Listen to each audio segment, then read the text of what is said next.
গোপন সূত্রের ভিত্তিতে লালগোলায় পুলিশের অভিযান, 259 গ্রাম হেরোইন সহ এক যুবক গ্রেপ্তার।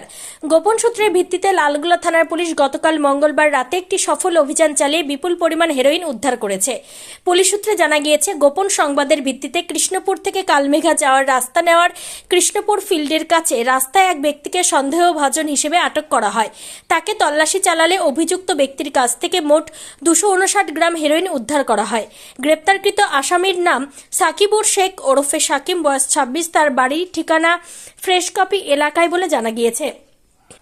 প্রাপ্ত আলামতের ভিত্তিতে তার বিরুদ্ধে এনডিপিএস আইনে মামলা রুজু করা হয়েছে। আরও তদন্তের স্বার্থে আসামিকে 8 দিনের পুলিশ রিমান্ডে প্রেরণের আবেদন সহ আদালতে উপস্থাপন করা হবে বলে পুলিশ জানিয়েছে। লালগোলা থানার ভারপ্রাপ্ত কর্মকর্তা অভিযানটি নিশ্চিত করে বলেন, এলাকায় মাদকের অপব্যবহার ও চোরাচালান বন্ধে এই ধরনের বিশেষ অভিযান অব্যাহত থাকবে।